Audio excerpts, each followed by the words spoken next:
So I'll say, can I show you something called undercurrents? And feedback loops is the first step to help you see the dance more clearly.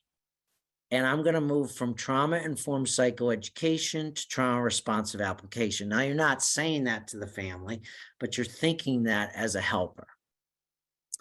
So you're now going to go to application. You're kind of going to mix the two together, education and application. So I'm going to share with you a story of Kaylee, Joshua, and their family. I came in as a consultant. This was a very complex trauma case because 3 months prior to my consultation, the youngest son had committed suicide. And which made it even worse is that a month ago, Joshua's best friend committed suicide, and the best friend was really close to the family. So the anxiety was through the roof. Mom's anxiety was so high that she was just doing a lot of self-harm, with her wrists. Kaylee was moving into more like a parentified child, like she was hovering over the parent, especially mom, because mom hadn't been able to forgive herself. She said, I should have seen the signs.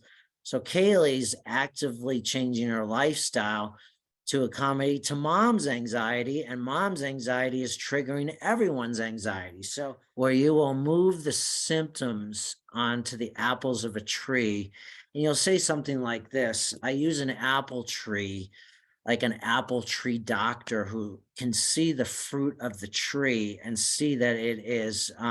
So if I, from the naked eye, if I went to your house and I was a fly on the wall, I could see unresolved grief. I could see tremendous anxiety. I could see, mom, your self-harm. I could see a lot of conflict and around chores and disrespect, because you guys mentioned that these were all stressors that you were dealing with. But if I'm a good apple doctor or a medical doctor, I'm going to take x-rays and blood work to look at what's unseen to the naked eye. And what an apple doctor will look at is what is the roots that is causing the weeds or the symptoms. And so I'll say to the family, you guys can be my co-detectives. I'm going to give you the definitions of each seed and its unhealthy undercurrents. And then you guys are going to pick out, with my help, what are the toxic seed or seeds and unhealthy undercurrents that are driving the anxiety and unresolved grief. What's great about this technique is it moves the family away from just fix my child to externalizing the problem or expanding the symptom to let's fix the undercurrent. The family picks out the undercurrents that are most associated with wounds not healing, the roots. And they pick on unresolved grief or loss. And that my job, I say as a coach, is I got to fill in what's missing. My job is to help you with grief education resolution. If you could unstick yourself, you wouldn't be in my office. So my job is to know where to tap and design a customized playbook, a written plan to put these healthy undercurrents in place. And then once the grief education and resolution is happening, that will help the anxiety. Then I also have to help you, mom, forgive yourself, because without forgiveness, you're locked up into a cycle of self-harm. So I'll say to them, the seed of unhealed wounds is very happy right now, metaphorically, because it's getting a steady diet of unhealthy undercurrents. And so I say to the family, now I'm just going to guess at what I think the dance is. I could be wrong.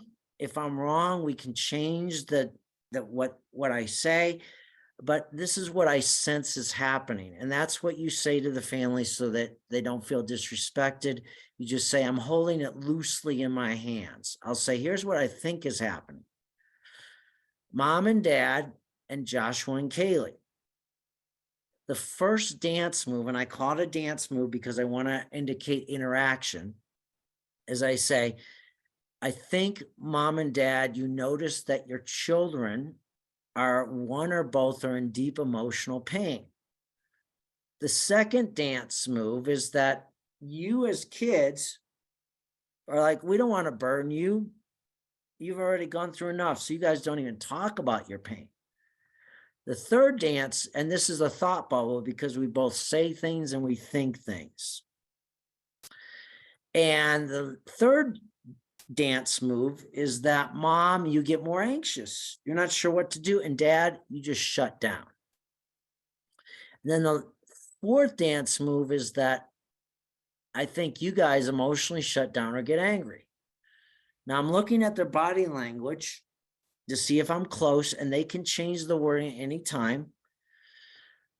And then I'll say the fifth dance move is that you don't know what to do. We lost Skylar, which is your son.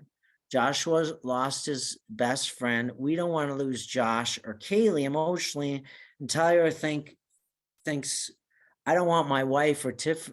I so want Tiffany, my wife, to forgive herself and lift these heavy burdens.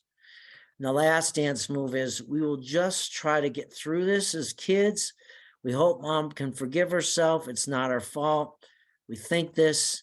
And then the grandmother's like, I don't know what my role is, how to help this family. That's mom's mom. And the undercurrent is not sure how to grieve and unforgiveness. The family's like, whoa, you guys nailed this, Scott. They change a few of the words, but they basically say that's the gist.